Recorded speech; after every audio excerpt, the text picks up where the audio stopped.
राधे दोस्तों, आपका हमारे YouTube चैनल दिव्य भक्ति ज्ञान वेग पर हार्दिक स्वागत है। आज हम सुनेंगे रविवार व्रत कथा। ओम सूर्याय नमः। आज रविवार को हम रविवार व्रत कथा सुनेंगे। प्राचीन काल में एक राजा और एक रानी थी। उनके पास सिपाही, घोड़े, दास दासियां, धन दौलत सब कुछ था, सिर्फ उनकी संतान नहीं थी। इसी कारण वे दोनों राजा रानी बहुत दुखी रहते थे। संतान प्राप्ति के लिए उन्होंने हर तरह के दान, धर्म, धार्मिक अनुष्ठान, जप, मंत्र, पूजा पाठ आदि सब किया, लेकिन इससे उनका कोई फायदा नहीं हुआ। जब राजा और रानी वृद्ध होने लगे तो दोनों को बहुत ही चिंता होने लगी। वे दोनों सोच में पड़ गए कि अब हमारे इतने बड़े राज्य का क्या होगा, कौन बनेगा इस राज्य का वारिस, कौन लेगा प्रजा की जिम्मेदारी। राजा और रानी दिन रात इसी चिंता में घुटने लगे। उन्हें खाने और पीने की भी सुध नहीं रहती थी। तो एक सुबह राजा के दरबार में एक साधु आता है, तो दासी रानी को इतला करती है।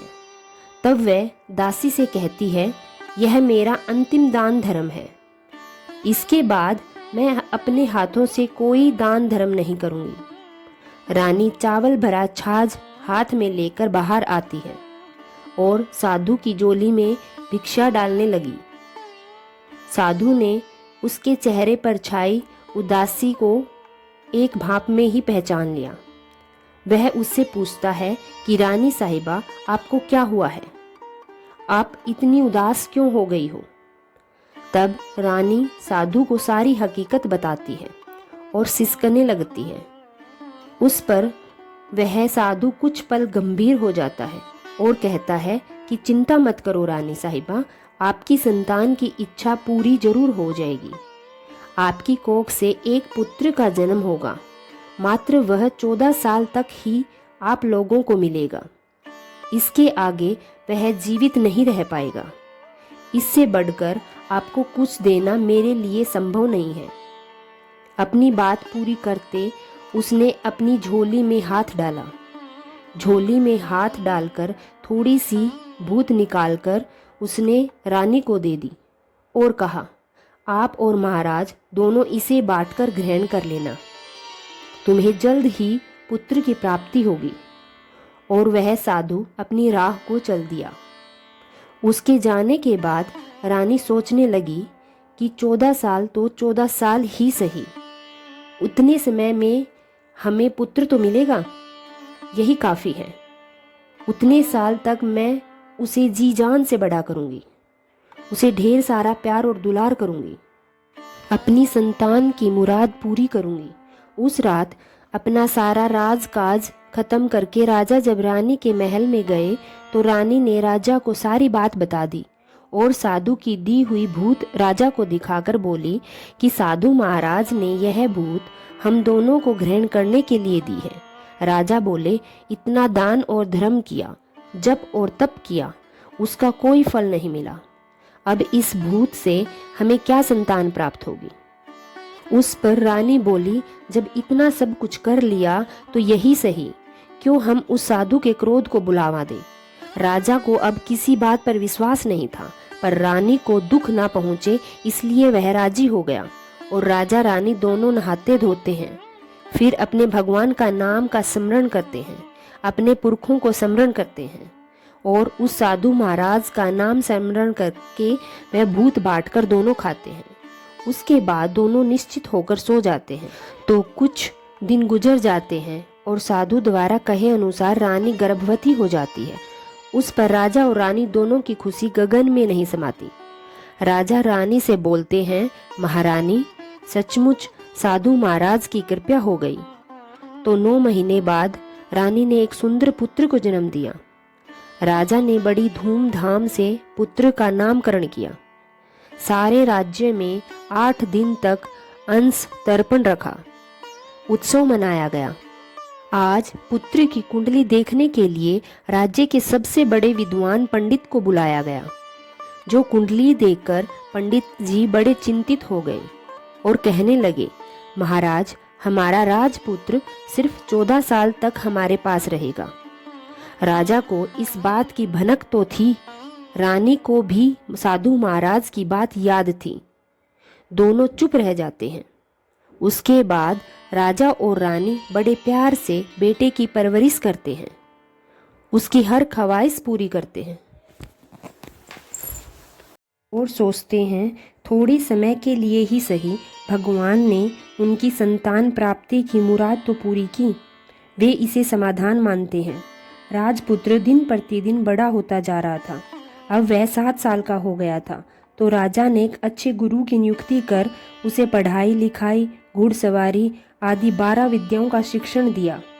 जब वह सब शस्त्र विद्या में पारंगत हो जाता है और उसकी 12 साल की उम्र हो जाती है, तब एक अच्छी सी राजकन्या खोजकर उसकी शादी करा दी। तो 2 और 3 साल बीत जाते हैं। बेटा 14 साल का हो जाता है। एक दिन राजपुत्र राजा से बोलता है, पिताजी, मैं अपना सारा राज्य घूम कर देखना चाहता हूँ। आज तक मैंने सिर्फ इस रजवाड़े के अतिरिक्त कुछ नहीं देखा है। बेटे की यह बात सुनकर राजा चिंतित हो जाता है, क्योंकि अब पुत्र 14 साल का हो गया था। अब कोई अनहोनी होने का वक्त नज़दीक आ पहुंचा था। लेकिन राजा यह सब बातें पुत्र को बता नहीं सकता था। राजा अपने चेहरे पर खुशी लाकर बेटे से कहता है, हाँ हाँ जरूर जाओ बेटा, तुम्हें अपना सारा राज्य घूम कर देखना चाहिए। कहाँ क्या है यह सब जानना चाहिए। कल मेरे बाद तुम ही तो राजा बनोगे। मात्र एक बात का ध्यान रखें, तुम जहाँ जा रहे हो, क्या कर रहे हो, यह बात अपनी पत्नी को नहीं बताना। पुत्र कहता है, ठीक है पिताजी, आपने जो कहा मैं वही करूँगा। राजपुत्र दिन भर अपनी पत्नी के साथ रहता है और मानता है। रात को 12 बजे वह उठकर बाहर चला जाता है, फिर सुबह होने से पहले वापस अपने महल में आकर सो जाता है। ऐसा बहुत दिनों तक चलता रहा और पुत्र का 14वां साल खत्म होने को ही कुछ दिन बाकी रह गए थे। इतने में उसकी पत्नी यानी छोटी रानी रात में जाग जाती है।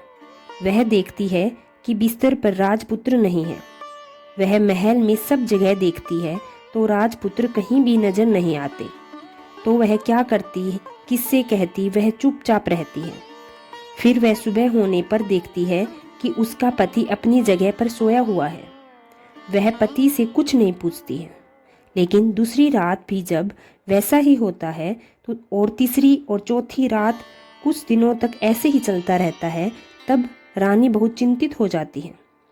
उसके मन में ढेर सारे सवाल उठते हैं, लेकिन उन्हें पूछने से डरती है। शायद पति गुस्सा कर बैठे। सास ससुर से पूछने के बारे में सोचा तो उनकी कुल मर्यादा के बीच आ जाती है। तो इस तरह वह मन ही मन घुटती रहती है। इस हालत में उसे खाने पीने में दिलचस्पी नहीं होती। वह दुबली पतली हो जाती है। तो उस राज्य में फूल बेचने वाली एक बूढ़ी मालिन आई थी। वह हमेशा छोटी रानी को फूल देने उसके महल में आती थी। उस बुढ़िया का ध्यान छोटी रानी पर पड़ जाता है। वह उससे पूछती है, बेटी, तुम्हें किस बात का दुख है? तुम इस तरह सूख कर कांटा क्यों बनी जा रही हो? उस पर रानी कहती है, क्या बताऊं अम्मा, तुम्हारा राजपुत्र हर रात्रि को बाहर चला जाता है और सुबह वापस लौट कर आ जाता है।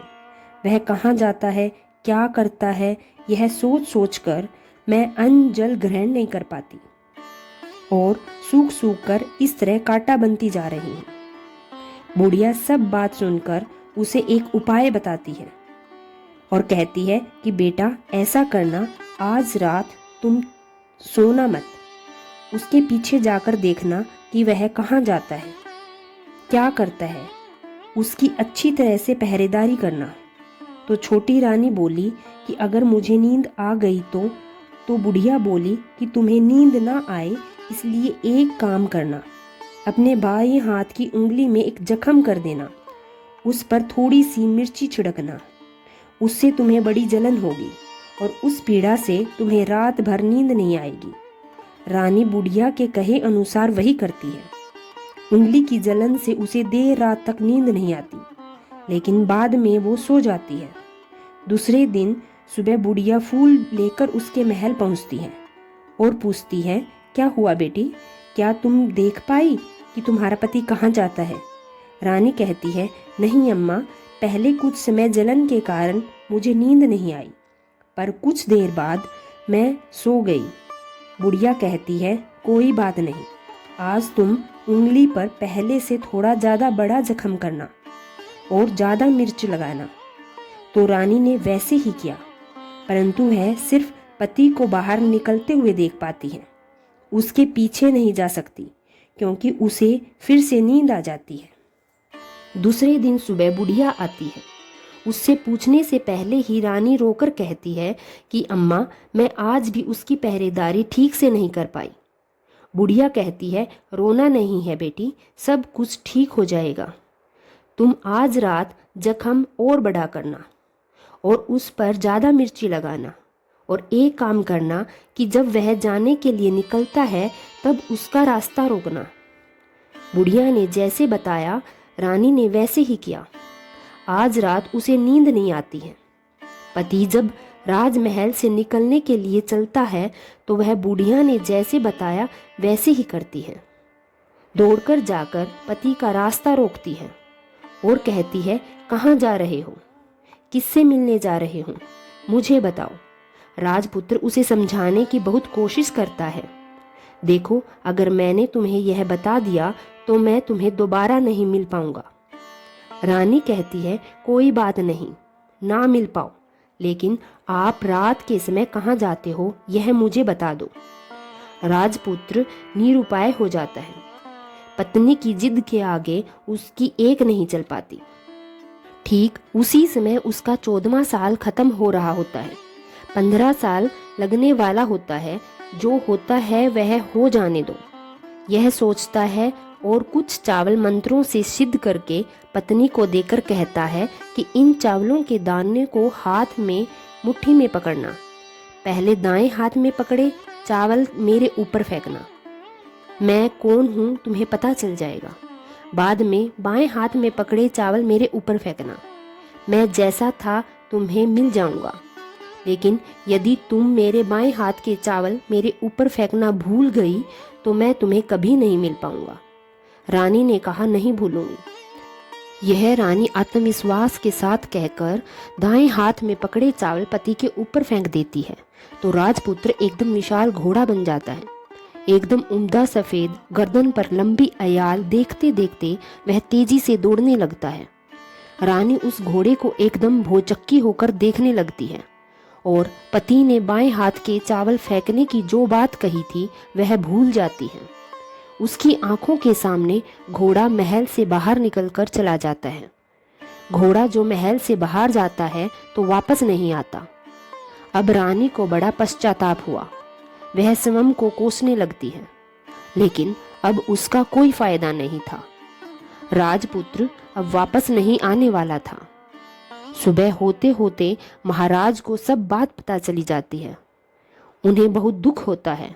वे बिस्तर पकड़ते हैं और राह देखते हैं कि एक दिन उनका बेटा वापस आ जाए। इस तरह 1 महीना गुजर जाता है, 3 महीने गुजर जाते हैं, आखिर 6 महीने पूरे हो जाते हैं। राजपुत्र का कोई अता पता नहीं चलता। प्रधान राजपुत्र को ढूंढने के लिए राज्य के गांव-गांव सिपाही भेजता है, लेकिन उन्हें कोई सफलता नहीं मिलती। इधर रानी अपनी हट के कारण पति गायब हो गया है यह सोच सोचकर स्वयं को मन ही मन कोसती है और प्रण लेती है कि कुछ भी करके पति को ढूंढकर लाएगी और उसे वापस घर लेकर आएगी। एक दिन सुबह उठकर सास ससुर के महल में जाती है और कहती है कि मैं अपने पति की खोज में जा रही हूँ। महाराजा को क्या चाहिए था? कुछ भी करके उनका बेटा उन्हें वापस मिलना चाहिए था। वे बहू के जाने की अनुमति देकर कहने लगे, बेटी तुम्हें जो चाहे वह करो, जहाँ जाना है वहाँ जाओ, लेकिन हमारे बेटे को वापस लेकर आओ। अब रानी अपना शाही भेष बदलकर एक सेठानी बन जाती है। कुछ दासियों को, कुछ नौकरों को साथ ले लेती है, कुछ सामान साथ ले लेती है और राज्य की सीमा पर जाकर वहाँ एक भोजनालय खोल देती है। वहाँ आने वाले सब यात्रियों को खाना मुफ्त में देने लगती है। मात्र एक शर्त रखती है कि अगर जो खाने वाले आएंगे उन्हें कोई भी अजीब चीज़ नज़र आए तो वह मालकिन को यानी राजकन्या को आकर बतानी पड़ेगी। तो वहाँ आने वाला हर नागरिक अपनी तरफ से मैंने यह देखा कहकर मुफ्त में खाना खाकर जाता था। परंतु रानी को जो बात चाहिए थी वह अब तक नहीं मिली थी। ऐसे ही कुछ दिन बीत गए। रानी के महल में फूल लेकर जाने वाली बुढ़िया एक बेटा और बहू थे। उनका एक छोटा बेटा था यानी बुढ़िया का एक पोता था। तो बेटा और बहू सुबह काम के लिए निकलते थे तो पोते को संभालने की जिम्मेदारी बुढ़िया पर रहती थी। दिन भर पोते को संभालती थी। एक दिन बुढ़िया को पान खाने की आदत थी तो पान लेने के लिए चूना लेने चली गई। वह उसे तैयार करने के लिए सीपियाँ लेकर आई। इन सीपियों को भूनने के लिए गोबर के कंडे चाहिए थे। कंडे इकट्ठा करने के लिए वह बांस की टोकरी चारवाहे के मैदान में लेकर आई। वहाँ बहुत सारे कंडे थे। उन्हें जमा करते करते उसे घर आने में अंधेरा हो गया। इस ओर शाम होते ही काम से वापस आकर बेटा और बहू घर पहुँचे तो देखा कि बच्चा घर पर अकेला है और रो रहा है। वे दोनों गुस्सा होकर लाल पीले हो गए। इतने में बुढ़िया घर आ पहुंची। बेटे ने पूछा, अकेला छोड़कर कहाँ गई थी पोते को? बुढ़िया बताने लगी कि मैं गोबर के कंडा इकट्ठे करने गई थी। इस पर बेटा बोला, दोबारा बच्चे को अकेला छोड़कर यदि कहीं गई तो मैं तुम्हें पीटूंगा। बुढ़िया कहने लगी, नहीं बेटा, फिर कभी ऐसा नहीं करूँगी। लेकिन दूसरे ही दिन बुढ़िया वह बात भूल गई और फिर चरवाहे के मैदान पर कंडे इकट्ठे करने चली गई। शाम को जब बेटा और बहू काम से वापस लौटे तो देखा कि बच्चा घर पर अकेला है और रो रहा है। अब उसके बेटे की सहन शक्ति खत्म होने लगी और बुढ़िया के वापस आने पर उसे घर से निकाल दिया। बुढ़िया रात भर घर के बाहर अंधेरे में बैठी रही और सुबह होते ही हाथ में टोकरी लेकर कंडे इकट्ठे करने के लिए निकल गई। उस दिन उस पर कंडे इकट्ठे करने का मानो पागलपन सवार हो गया था। कंडे इकट्ठे करते करते जब अंधेरा हो गया उसे मालूम ही नहीं चला। उसे जब ध्यान आया तो गांव का रास्ता भी ठीक तरह से दिखाई नहीं दे रहा था। वह अंधेरे में आंखें फाड़ फाड़ कर देखती देखती किसी तरह आगे निकल पड़ी तो एक कपिला गाय छन छन की आवाज़ करते गली की घंटी बजाते ठुमक कर उस मैदान पर आ गई। उसे देखकर बुढ़िया सोचने लगी कि इस गाय के पीछे जाऊंगी तो गांव तक पहुंच जाऊंगी। तब बुढ़िया उसके पीछे पीछे जाने लगी। वह गाय उस मैदान से लेकर एक एक करके 6 मैदान पार करती रही। आखिर में वह 7वें मैदान तक पहुंची तो क्या होता है कि उस मैदान पर एक बड़ा सा पत्थर है। गाय जाकर उस पत्थर को अपना सींग मारती है। जब गाय ने सींग मारा तो वह पत्थर दूर हट गया और पाताल में नीचे जाने की सीढ़ियां दिखाई देने लगी। तब वह गाय उन सीढ़ियों से नीचे जाने लगी। बुढ़िया वह सब देख रही थी और झट से जाके गाय की पूंछ को पकड़ लिया। वह गाय के साथ नीचे पाताल में पहुंच गई और तुरंत ही गाय की पूंछ छोड़ दी और इधर उधर देखने लगी। उसने देखा कि वहाँ दीप और दिए जलते हैं और तेज रोशनी गाय के ऊपर पड़ती है और वहाँ अद्भुत घटनाएं घटने लगती हैं। गाय के नीचे जाते ही उसके गले में अपने आप साल पड़ गई है और छम छम करके कोई दूध आड़ी में गाय का दूध दुगने लगा। लेकिन जो कोई भी वह कर रहा था वह मात्र दिखाई नहीं दे रहा था। बुढ़िया बहुत घबरा गई, कहाँ आकर फंस गई यह सोचने लगी और यहाँ वहाँ छिपने के लिए जगह ढूंढने लगी। लेकिन उसे कहीं भी जगह नहीं मिली। हर जगह उजाला ही उजाला था। तो वह एक कोने में खड़ी हो गई और सब कुछ देख रही थी। उसे चुपचाप देखने के लिए खड़ा होना पड़ा। उसने देखा कि वहाँ एक उम्दा सफेद घोड़ा और 2 कुंड थे। उनमें से एक कुंड में से घोड़े ने छलांग लगाई और ऊपर आ गया। उस घोड़े को अब राजपुत्र का रूप प्राप्त हो गया था। उसने दूसरे कुंड के पानी में स्नान किया।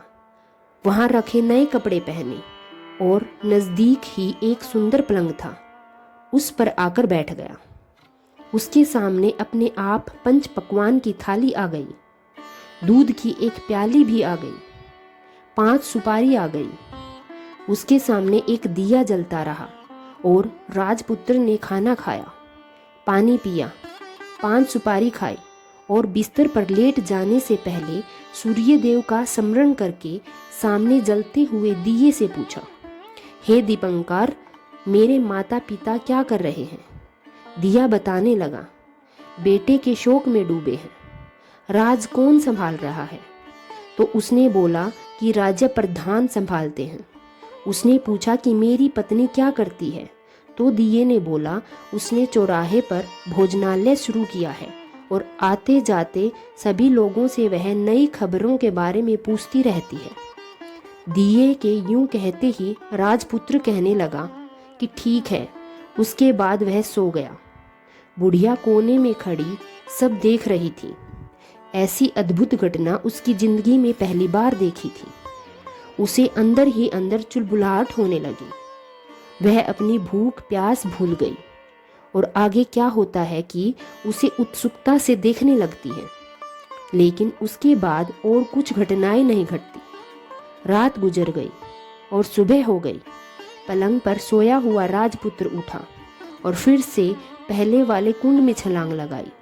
तो अब वह फिर से घोड़ा बनकर कुंड के बाहर आ गया। वह तेजी से उच्च पाताल नगरी से बाहर निकल गया, लेकिन वह कहाँ गया बुढ़िया को कुछ पता नहीं चला। उसके बाद पिछली रात की तरह कोई उस गाय को छम छम करके दूध दोहने लगा।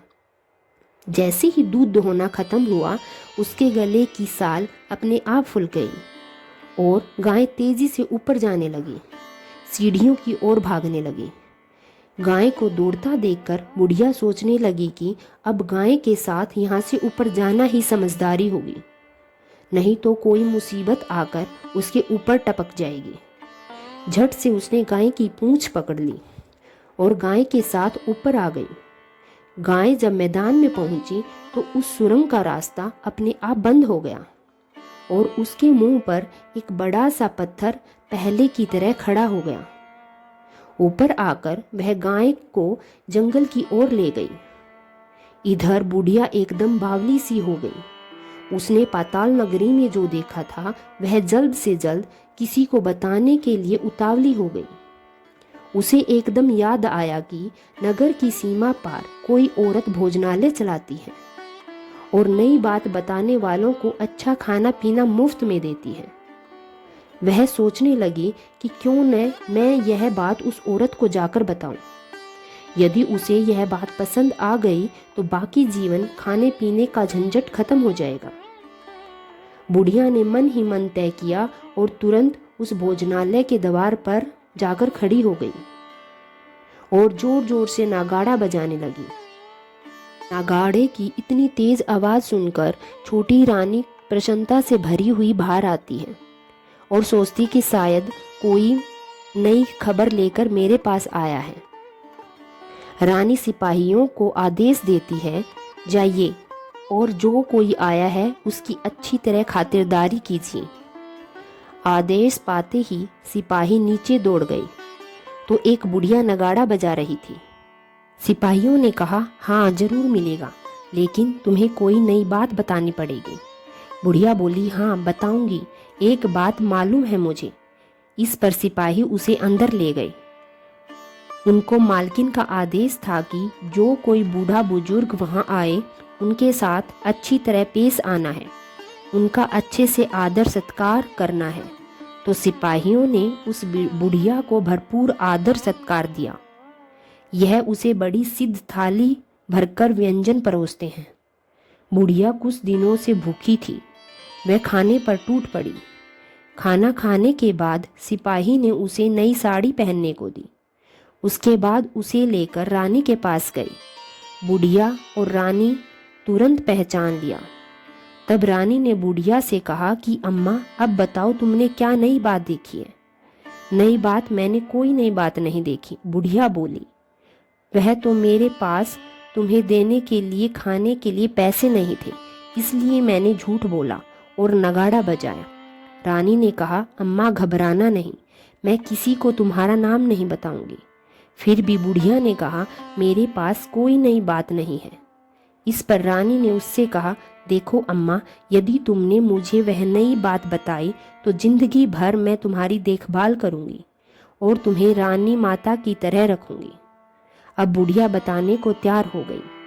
उसने जो कुछ उस चौराहे वाले मैदान पर देखा था वह सब कुछ कुंवर रानी को बता दिया।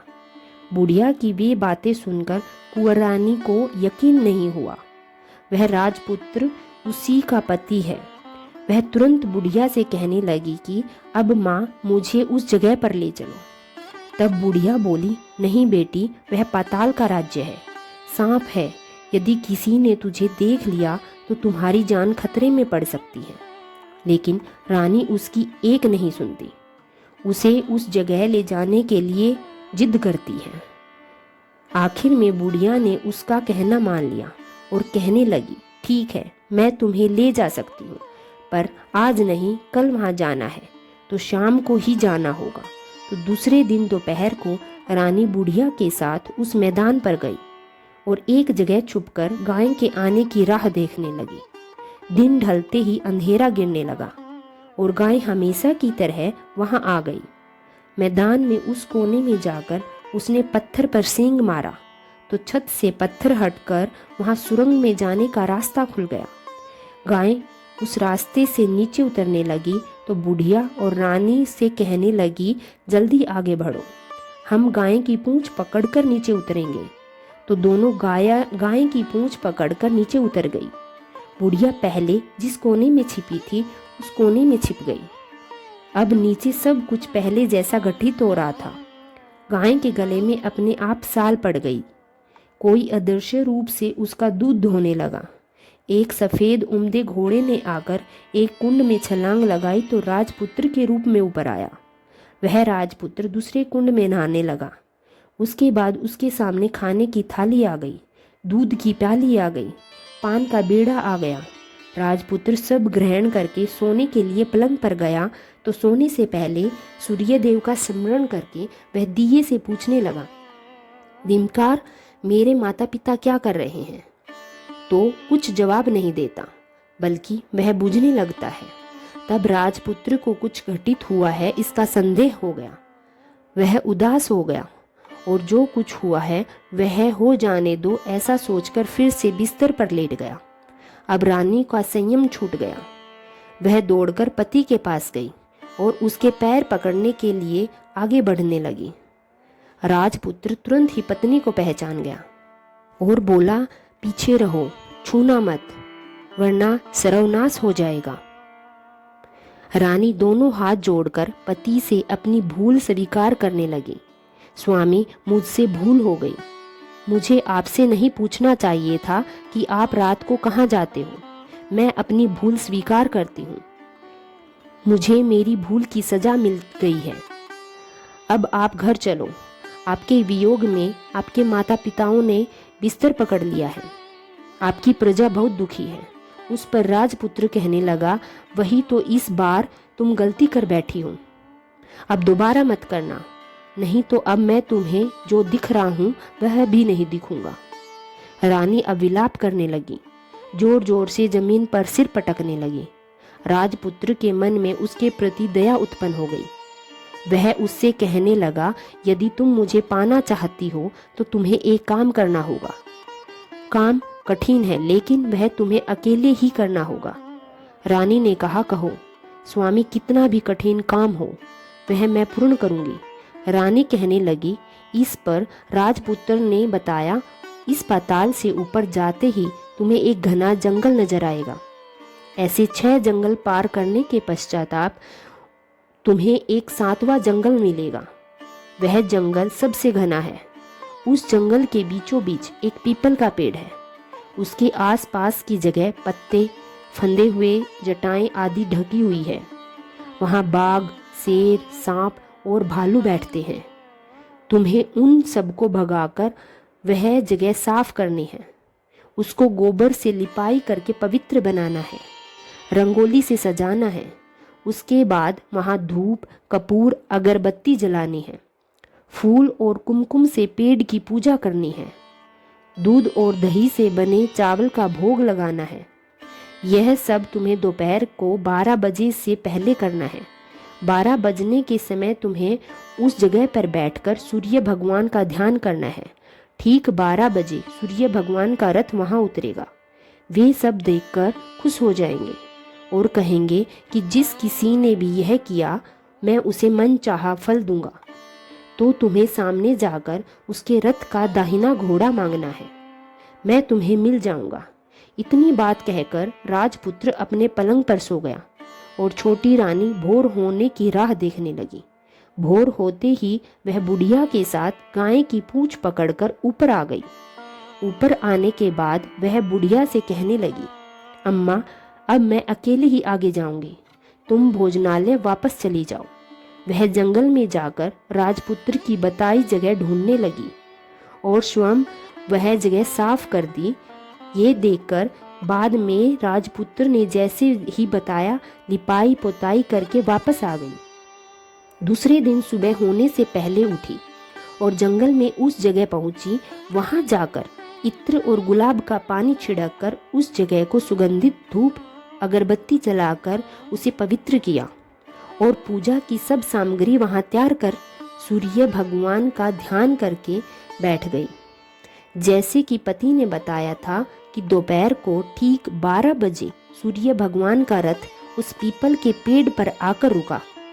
सूर्य भगवान ने जब रथ के नीचे देखा तो सुगंधित वातावरण देखकर वे बहुत प्रसन्न हुए। फिर बोले, जिस किसी ने यह काम किया है वह यहाँ आकर आज मुझसे कुछ भी मांगे, मैं उसे दे दूंगा। रानी ने जब यह शब्द सुने तो बिना समय गवाए दौड़कर उनके सामने आ गई और सारा साष्टांग नमस्कार करके बोली, भगवान, वह मैं ही हूँ। मैंने ही यह जगह साफ की है।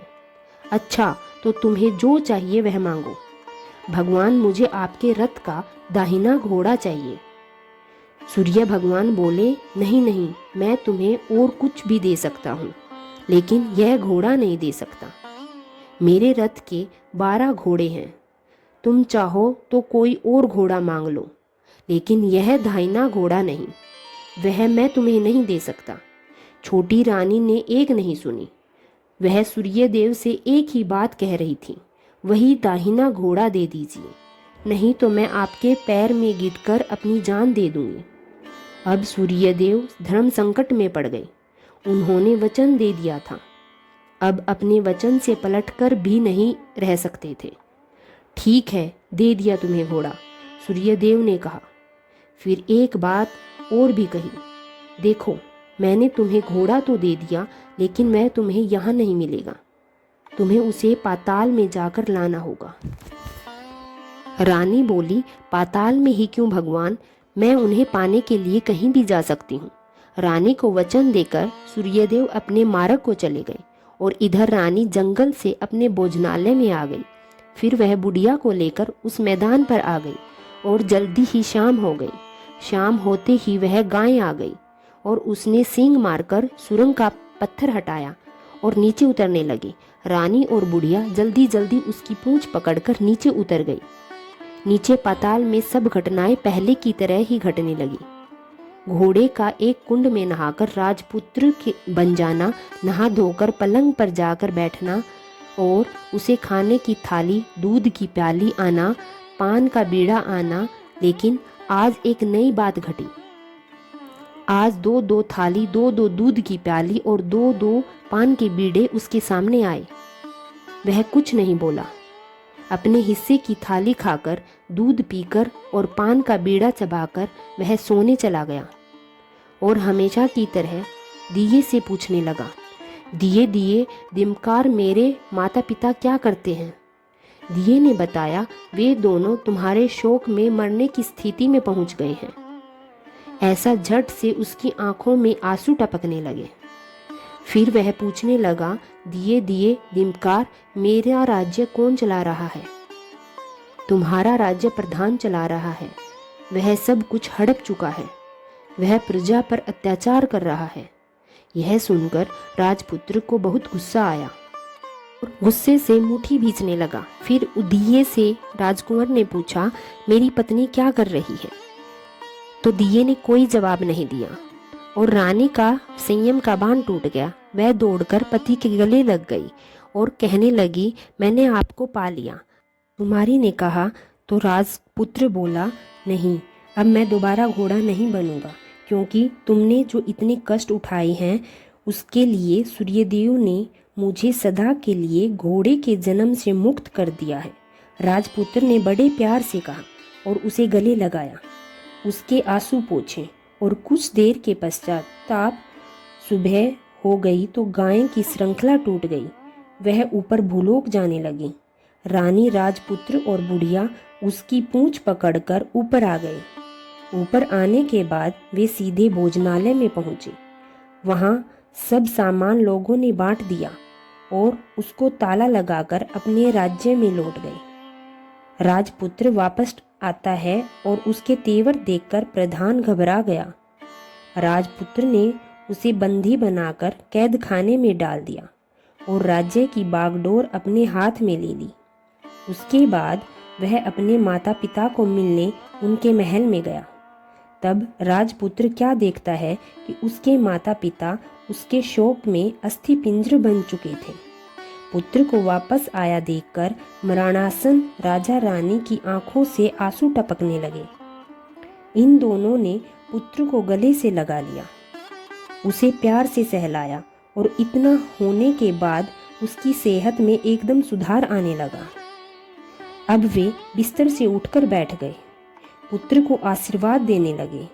हे राजपुत्र, आने की खबर तुरंत ही राज्य में फैल गई।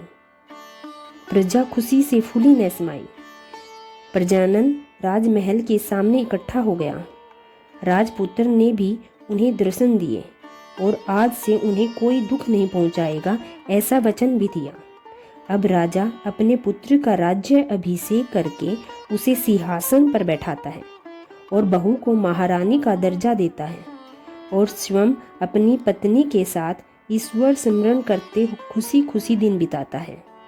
महाराजा बना राजपुत्र अच्छी तरह से राज्य चलाने लगा और अपनी पत्नी के साथ सुख शांति से जीवन बिताने लगा। उस बुढ़िया को रानी ने अपने ही पास रख लिया और उसकी अच्छी तरह से देखभाल करने लगी। बुढ़िया और उसके बुढ़ापे के दिन खुशी से गुजरने लगे। प्रेम से बोलिए सूर्य नारायण भगवान की जय। आपको आज की कथा पसंद आए तो वीडियो को लाइक करना मत भूलिएगा, शेयर कीजिएगा, कमेंट में भगवान श्री सूर्य नारायण की जय लिखिएगा और हमारे चैनल दिव्य भक्ति ज्ञान वेग को सब्सक्राइब ज़रूर कीजिएगा। धन्यवाद।